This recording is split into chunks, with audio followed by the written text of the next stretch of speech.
Hello viewers, welcome. இந்த வீடியோவில் நாம் எப்படி WebRTC யூஸ் பண்ணி ரொம்பவே சிம்பிளான மெசேஜிங் சிஸ்டம் பண்ணுறதுன்னு கற்றுக்க போகிறோம். போன வீடியோவில் WebRTC நான் என்ன, அது எப்படி ஒர்க் ஆகுதுன்னு சொல்லியிருந்தேன். அந்த வீடியோவை நீங்கள் இன்னும் பார்க்கலன்னா அதோட லிங்கை நான் மேலே கார்ட் பட்டன் அண்ட் கீழே டிஸ்கிரிப்ஷனில் கொடுத்துருக்கேன், அதையும் செக் பண்ணி பாருங்கள். நாம் இந்த மெசேஜிங் சிஸ்டமை முழுக்க ப்ரௌசரில் தான் செய்ய போகிறோம். அது மட்டும் இல்லாமல் அப்கமிங் வீடியோஸில் இது எப்படி ஃபுல்லி ஃபங்க்ஷன்டு சேட்டிங் அப்ளிகேஷனை ரெடி பண்ணுறதுன்னு டீட்டெயில்டாக கற்றுக்க போகிறோம். வெறும் சேட்டிங் மட்டும் இல்லாமல் வீடியோ அண்ட் ஆடியோ காலிங் ஃபியூச்சரை கூட இந்த அப்ளிகேஷனில் எப்படி இன்டெகிரேட் பண்ணுறதுன்னு கற்றுக்க போகிறோம். மெசேஜிங் சிஸ்டமை நம்ம ரெடி பண்ணுறதுக்கு WebRTC யூஸ் பண்ண போகிறோம்னு சொல்லியிருந்தேன் இல்லையா? இதை நம்ம ரெண்டு விதமாக யூஸ் பண்ணிக்க முடியும். ஒன்று நேட்டிவ் WebRTC கோட், இன்னொன்று WebRTC லைப்ரரி. நாம் PeerJS அப்படிங்கிற WebRTC லைப்ரரியை தான் யூஸ் பண்ண போகிறோம். நேட்டிவ் கூட கம்பேர் பண்ணுறப்போ PeerJS லைப்ரரி யூஸ் பண்ணுறது ரொம்பவே ஈஸியாகவும் இருக்கும். அது மட்டும் இல்லாமல் ரொம்பவே சிம்பிளிஃபைடாகவும் இருக்கும்.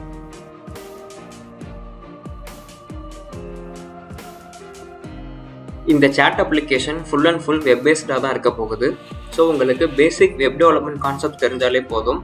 ஏன்னா நம்ம இந்த ஜாவாஸ்கிரிப்ட் யூஸ் பண்ணி தான் டெவலப் பண்ண போகிறோம். ஜாவாஸ்கிரிப்டோட பேசிக்ஸ் நாலேஜ் இருந்தாலே போதும். எந்த ஒரு அட்வான்ஸ்டு ரெக்குயர்மெண்ட்டும் இதுக்கு தேவை கிடையாது.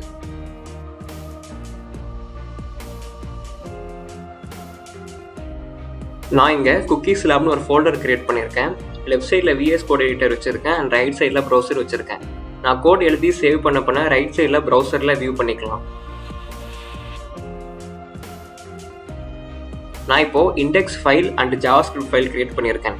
நெக்ஸ்ட்டு நம்ம கோட் எழுதி சேவ் பண்ண உடனே அது ப்ரௌசர்லேயும் அப்டேட் ஆகி டிஸ்பிளே ஆகணும். ஸோ அதுக்கு நான் என்ன பண்ணியிருக்கேன்னா VS கோட் எடிட்டரில் எக்ஸ்டென்ஷன்ஸ் டேப்பில் போயிட்டு லைவ் சர்வர் எக்ஸ்டென்ஷனை நான் இன்ஸ்டால் பண்ணியிருக்கேன். அகெயின் நான் இண்டெக்ஸ் பேஜுக்கு வந்துட்டு ரைட் கிளிக் பண்ணி open with live server option click பண்ண உடனே எனக்கு ரைட் சைடு ப்ரௌசரில் வெப் பேஜ் லோட் ஆக ஆரம்பிச்சிருச்சு. கரண்ட்டாக எந்த HTML ஸ்கிரிப்டும் நம்ம எழுதலை. ஸோ வெப் பேஜ் வந்துட்டு எம்டியாக லோட் ஆகியிருக்கு. நாம் இப்போ கோடை எழுத ஸ்டார்ட் பண்ணலாம்.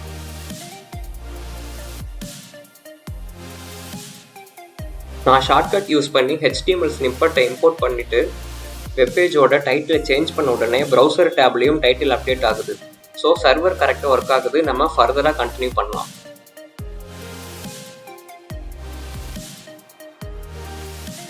நமக்கு இங்கே 2 இன்புட் பாக்ஸ் அண்ட் 2 பட்டன் தேவை.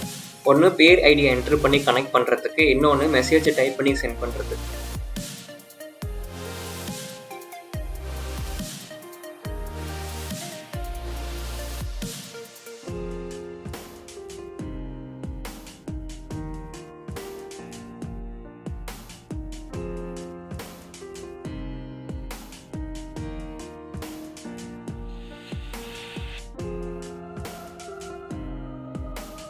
நெக்ஸ்ட் நம்ம ஸ்கிரிப்ட் டேக்ஸை ஆட் பண்ணணும். இங்கே நமக்கு 2 ஸ்கிரிப்ட் டேக்ஸ் தேவை. ஒன்று ஜாவாஸ்கிரிப்ட் கோடை எழுதி அதை ரன் பண்ணுறதுக்கு, இன்னொன்று PeerJS லைப்ரரியை ரெஃபர் பண்ணுறதுக்கு. PeerJS அஃபிஷியல் வெப்சைட்டுக்கு போனாலே நம்ம PeerJS லைப்ரரியோட CDN லிங்கை ஃபைண்ட் பண்ணிக்க முடியும். அதை இங்கே காப்பி பேஸ்ட் பண்ணிக்கலாம்.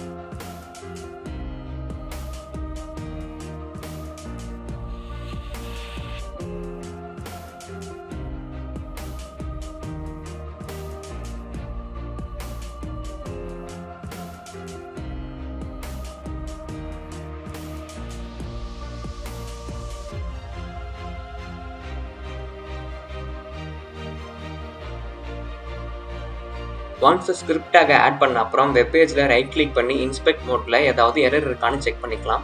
அது மட்டும் இல்லாமல் நம்ம சென்ட் பண்ணுற மெசேஜஸை இந்த கன்சோலில் தான் ரிசீவ் பண்ணி வியூ பண்ண போகிறோம். இண்டெக்ஸில் நம்ம HTML செய்ய வேண்டிய எல்லா வேலையும் முடிச்சிட்டோம். நெக்ஸ்ட் நம்ம ஜாவாஸ்கிரிப்ட் கோடில் எழுத ஆரம்பிக்கலாம்.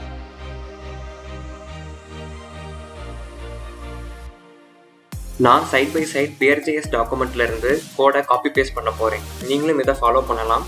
ஆனால் நான் கோட் எழுத ஸ்டார்ட் பண்ணுறதுக்கு முன்னாடி இது எப்படி ஒர்க் ஆகுதுன்னு பார்ப்போம்.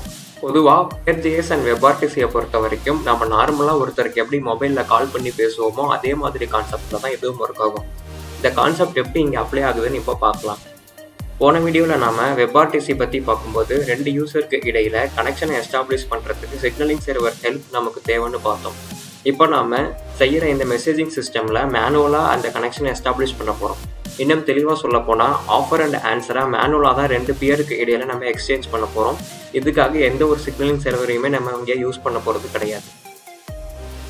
ஃபஸ்ட்டு நான் peer கிளாஸ்க்கு ஒரு ஆப்ஜெக்ட் கிரியேட் பண்ணிக்கிறேன். அதோட கனெக்ஷனுக்கு ஷார்ட் ஃபார்மாக கான்னு சொல்லிட்டு ஒரு குளோபல் வேரியபிளையும் கிரியேட் பண்ணுறேன்.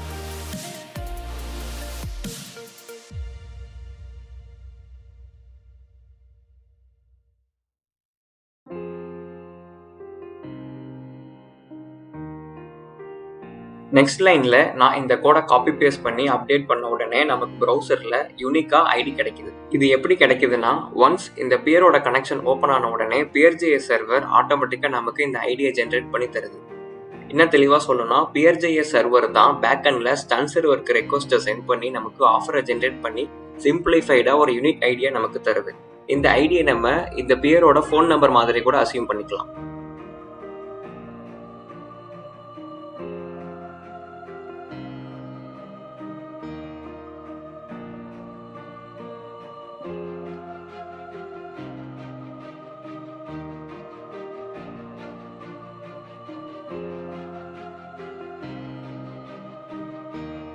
அடுத்து பட்டன் எலமெண்ட்டுக்கு ஒரு ஃபங்க்ஷன் கிரியேட் பண்ணுறேன். அதில் இந்த கோடை காப்பி பேஸ்ட் பண்ணுறேன்.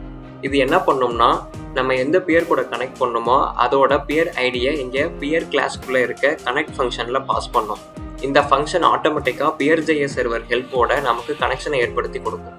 இதை சிம்பிளாக சொல்லணும்னா, மொபைல் ஃபோனில் இருந்து நம்ம ஃப்ரெண்டுக்கு கால் டயல் பண்ணுற மாதிரி கூட சொல்லலாம்.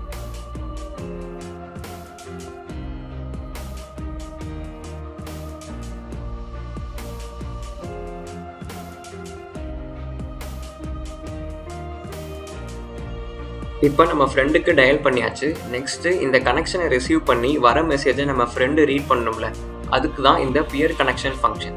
இந்த ஃபங்க்ஷன் என்ன பண்ணோம்னா, ஒன்ஸ் நம்ம ஃப்ரெண்டு கூட அதாவது அதர் பியர் கூட கனெக்ஷன் எஸ்டாப்ளிஷ் ஆன அப்புறம் ஏதாவது மெசேஜ் வந்துச்சுன்னா அதை ரிசீவ் பண்ணுறதுக்கு ஹெல்ப் பண்ணும். இங்கே லைன் நம்பர் 23ல் லாக் ஸ்டேட்மெண்ட் டிக்ளேர் பண்ணியிருக்கோம். இது நமக்கு வர மெசேஜை கன்சோலில் டிஸ்பிளே பண்ணுறதுக்கு ஹெல்ப் பண்ணும்.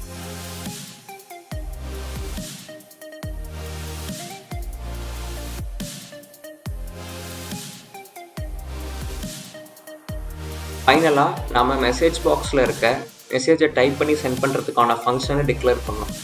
இந்த ஃபங்க்ஷனில் நான் மெசேஜ் பாக்ஸ்குள்ளே இருக்க டெக்ஸ்ட் மெசேஜை பாக்ஸோட ஐடி யூஸ் பண்ணி வேரியபிளில் ஸ்டோர் பண்ணியிருக்கேன். நெக்ஸ்ட் லைனில் நம்ம டிக்ளேர் பண்ண கான் வேரியபிள்குள்ளே இருக்க சென்ட் மெத்தடை கால் பண்ணியிருக்கேன். ஒன்ஸ் இந்த சென்ட் பட்டனை கிளிக் பண்ண உடனே மெசேஜ் பாக்ஸில் இருக்க டெக்ஸ்ட் எந்த பியர் கூட கனெக்ட் ஆகியிருக்கோ அந்த பியருக்கு இந்த மெசேஜை சென்ட் பண்ணும். இதே மாதிரி கனெக்ட் ஃபங்க்ஷன்லையும் பியர் ஐடியை அதோட இன்புட் பாக்ஸ் ஐடி யூஸ் பண்ணி வேரியபிளில் ஸ்டோர் பண்ணிவிட்டு அந்த வேரியபிளை நான் பியர் கனெக்ட் ஃபங்க்ஷனுக்குள்ளே பாஸ் பண்ணியிருக்கேன்.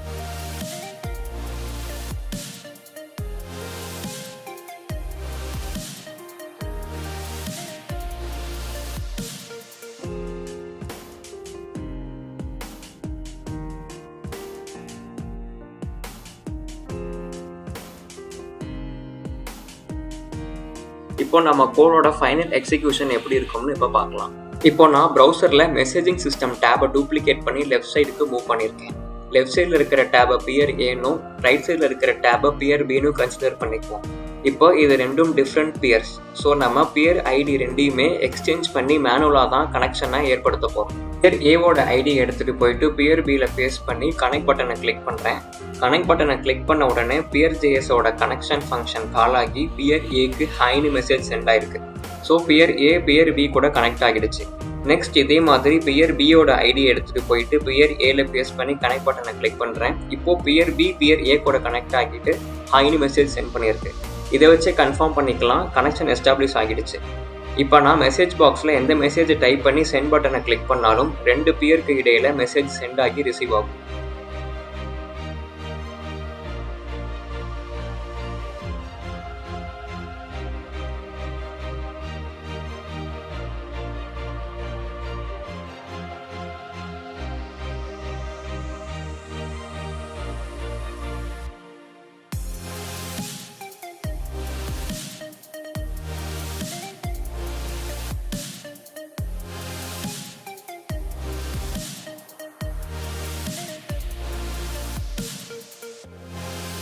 நெக்ஸ்ட் வீடியோவில் எப்படி சிக்னலிங் சர்வரை நம்மளே ஓனாக ரெடி பண்ணுறதுன்னு பார்க்கலாம். இந்த வீடியோ உங்களுக்கு பிடிச்சிருக்கும்னு நினைக்கிறேன். அப்படி பிடிச்சிருந்தா லைக் பண்ணுங்கள், உங்கள் ஃப்ரெண்ட்ஸுக்கு ஷேர் பண்ணுங்கள், அவங்களுக்கு இந்த வீடியோ யூஸ்ஃபுல்லாக இருக்கும். உங்களுக்கு இந்த வீடியோவில் ஏதாச்சும் டவுட்ஸ் இருந்துச்சுன்னா கமெண்ட்ஸில் போஸ்ட் பண்ணுங்கள், நான் கண்டிப்பாக ரிப்ளை பண்ணுறேன். தேங்க்ஸ் ஃபார் வாட்சிங். Stay tuned.